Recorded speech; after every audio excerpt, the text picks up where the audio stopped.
내 마음에 쉼표가 필요한 지금 동화로부터 온 편지가 도착했습니다.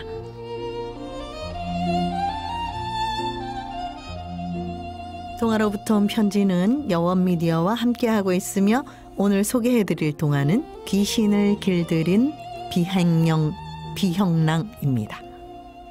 옛날 사륜왕이 신라를 다스릴 때 한 아리따운 부인이 살았습니다. 부인은 마치 봄날에 활짝 핀 복사꽃처럼 화사하고 고왔는데요. 세상 사람들은 부인의 아름다움을 한결같이 칭찬하며 복사꽃 아시란 뜻으로 도화녀라고 불렀답니다.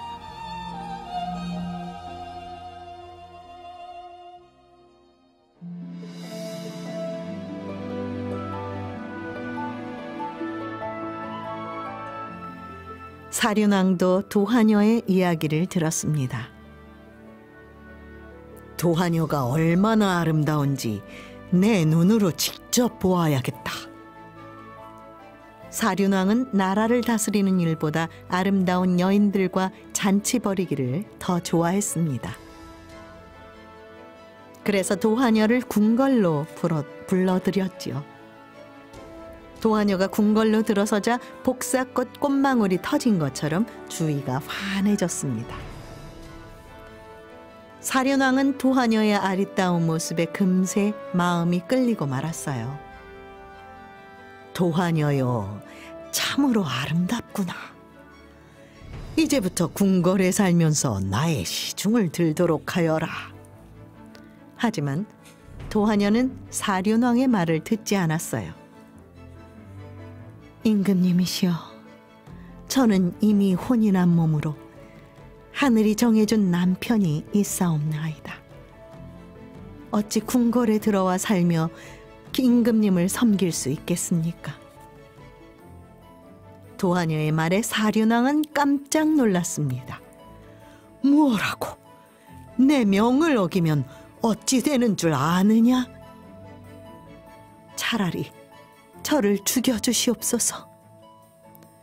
사륜왕은 도화녀의 용기에 더욱 마음이 끌렸어요. 얼굴도 아름답지만 참으로 절개 있는 여인이구나. 만약 남편이 없으면 나의 사랑을 받아주겠느냐? 사륜왕이 묻자 도화녀는 고개를 끄덕였습니다.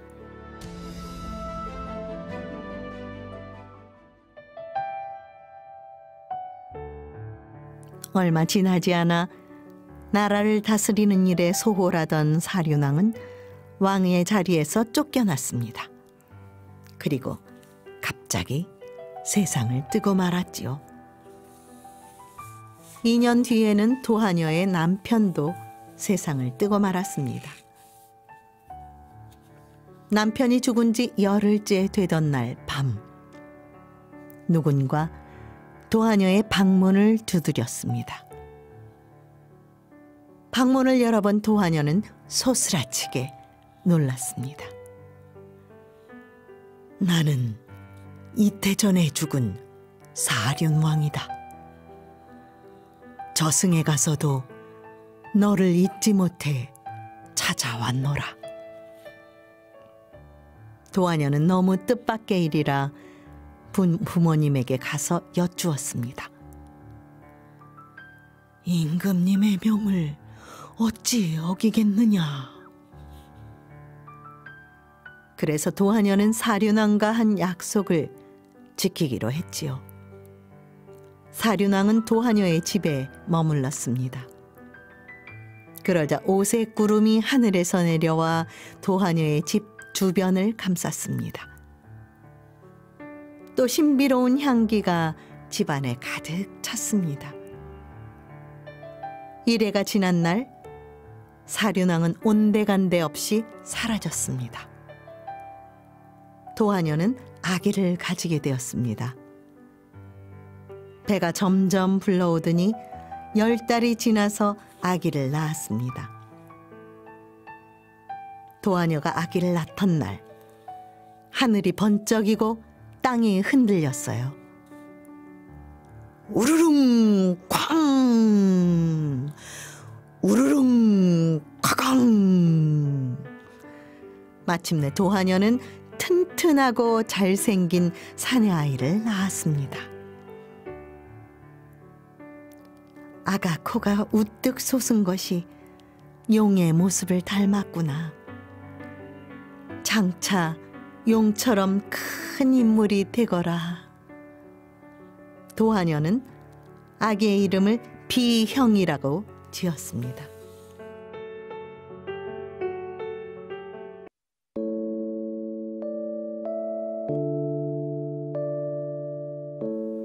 그즈음 신라의 왕인 진평왕이 비형랑의 이야기를 들었어요. 뭐라, 돌아가신 사륜왕이 도하녀를 찾아가 도하녀는 아기를 낳았다고? 참으로 신기하구나. 진평왕은 비형랑이 예사로운 아이가 아닐 거라 생각했습니다. 그래서 비형랑을 궁궐에 데려와 길렀지요. 비형랑이 15살이 되자 진평왕은 집사라는 낮은 벼슬을 주고 나란 일을 돕게 했습니다.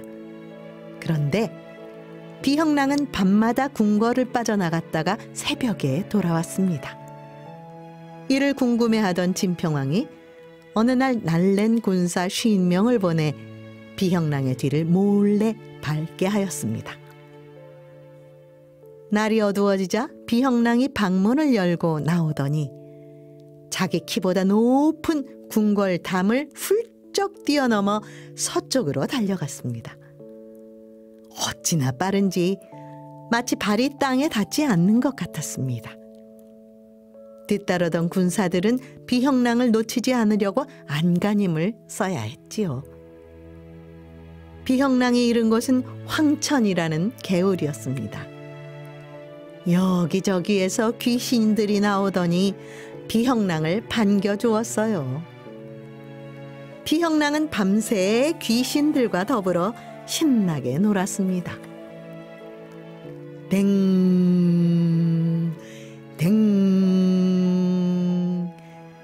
새벽이 되어 절에서 종치는 소리가 들려오자 함께 놀던 귀신들은 모두 흩어져 자취를 감추었습니다.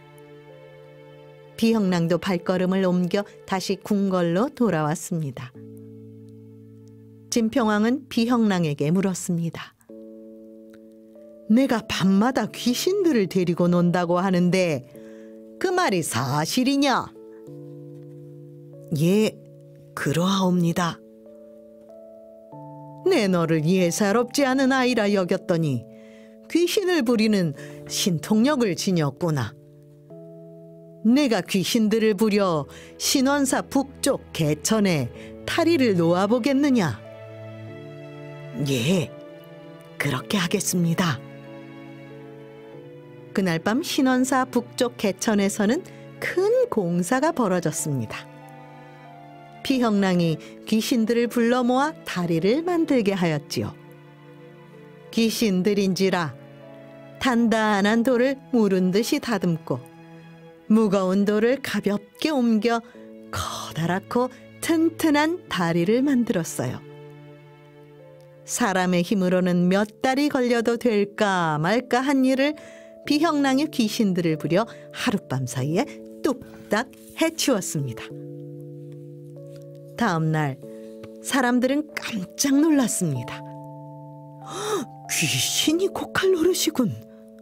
어제 저녁까지도 다리가 없었는데. 아무튼 개울을 건너다니기 좋아졌군. 좋아졌어. 진평왕은 비형랑을 불러 크게 칭찬했어요. 비형랑아, 수고가 많았다. 내가 부리는 귀신들 중에 나란 일을 도울 만한 귀신이 있느냐?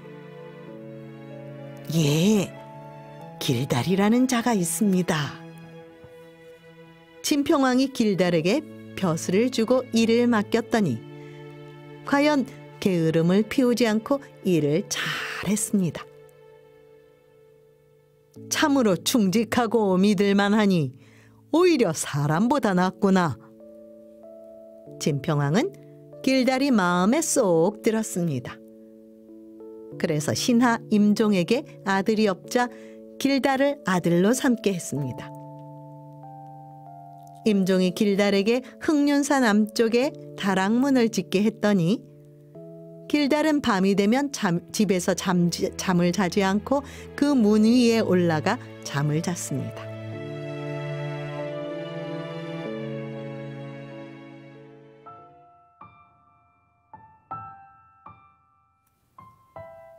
그런데 어느 날 길달은 여우로 변해 도망가 버렸습니다.